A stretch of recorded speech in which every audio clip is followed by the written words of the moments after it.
Assalamualaikum warahmatullahi wabarakatuh. Salam sejahtera untuk kita semuanya.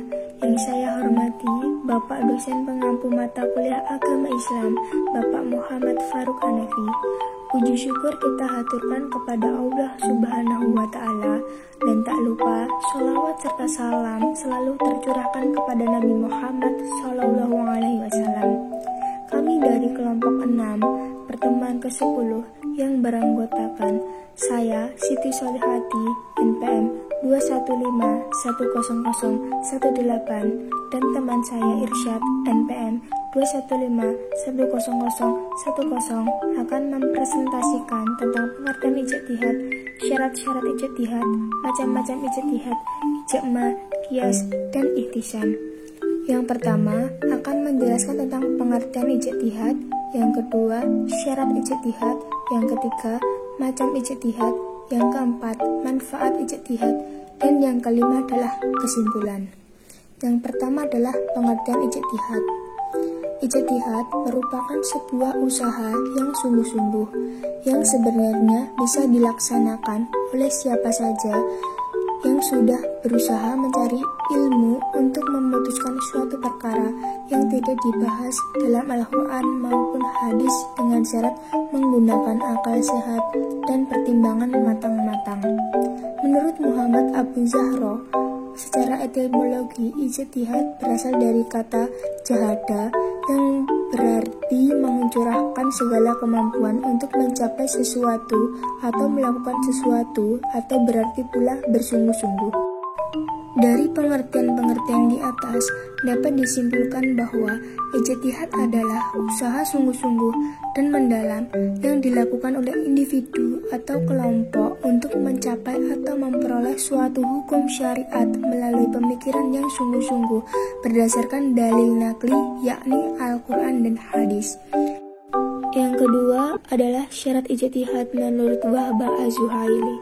Yang pertama, mengerti dengan makna-makna ayat ahkam yang terdapat di dalam Al-Quran, memahami kandungan ayat ahkam baik secara bahasa maupun secara istilah.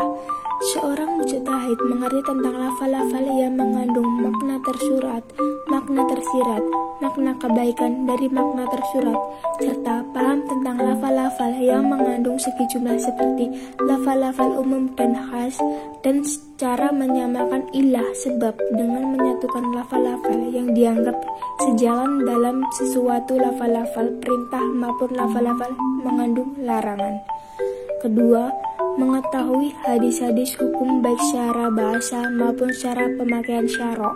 Menjadi seorang mujtahid sangat penting untuk mengerti dengan seluruh hadis-hadis hukum yang terdapat di dalam kitab induk hadis yang diakui seperti Al-Bukhari, Muslim, Ahmad, Daud, At-Tirmizi, dan lain-lain.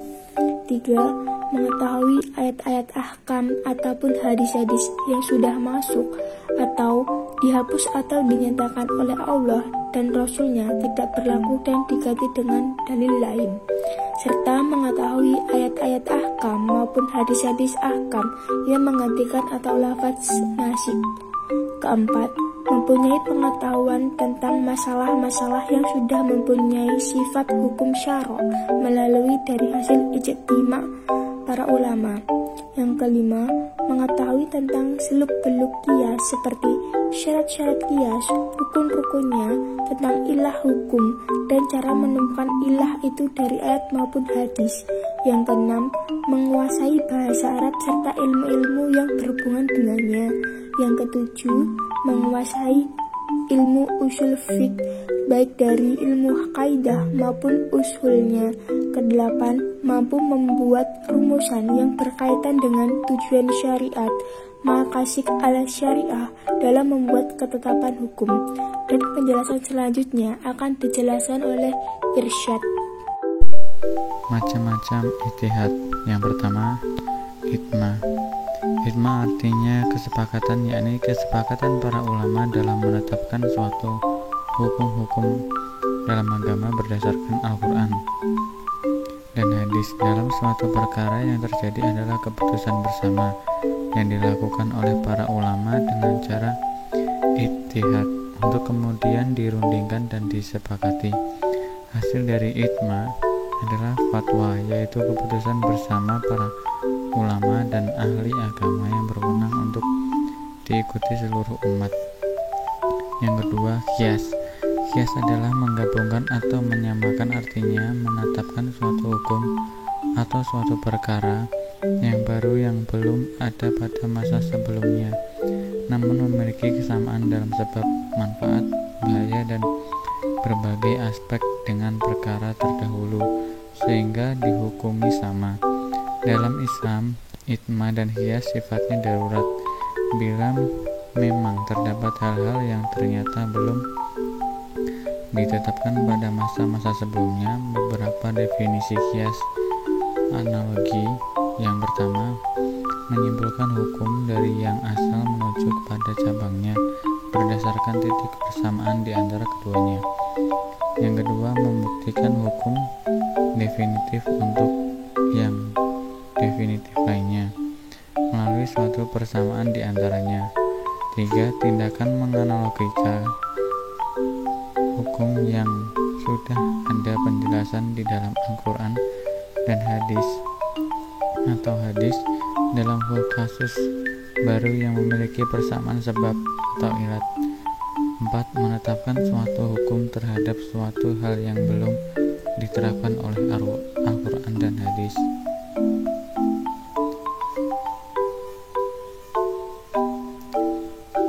Yang ketiga, ihtisan.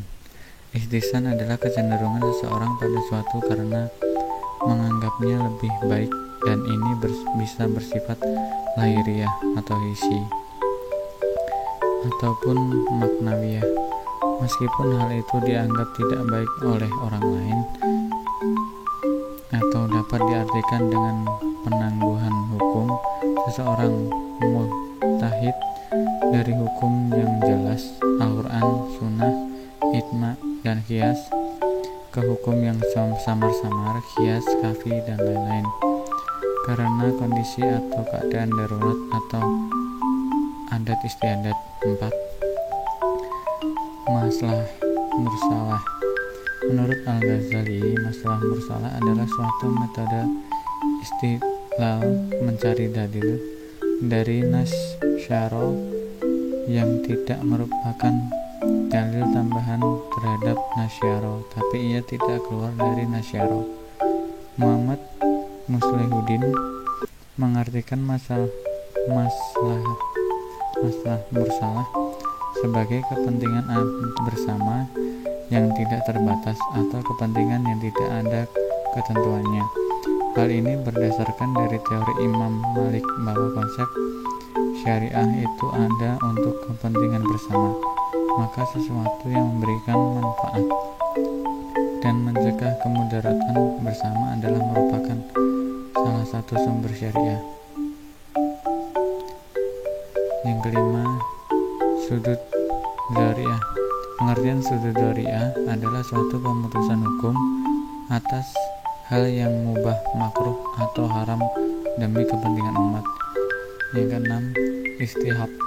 Pengertian istihab adalah suatu penetapan suatu hukum atau aturan hingga ada alasan tepat untuk mengubah ketetapan tersebut. Yang ketujuh, uruf. Pengertian uruf adalah penetapan bolehnya suatu adat istiadat dan kebebasan suatu masyarakat selama tidak bertentangan dengan Al-Quran dan hadis. Manfaat ijtihad.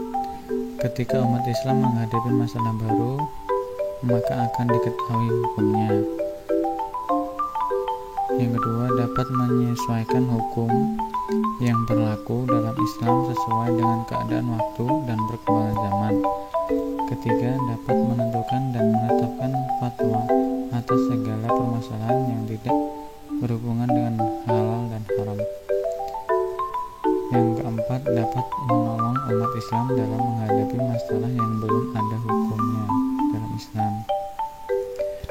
Kesimpulannya, dari pembahasan di atas dapat diambil kesimpulan bahwa ijtihad adalah mencurahkan segenap tenaga dan pikiran secara bersungguh-sungguh untuk menetapkan suatu hukum dasar yang dijadikan ijtihad bersumber dari Al-Quran dan hadis.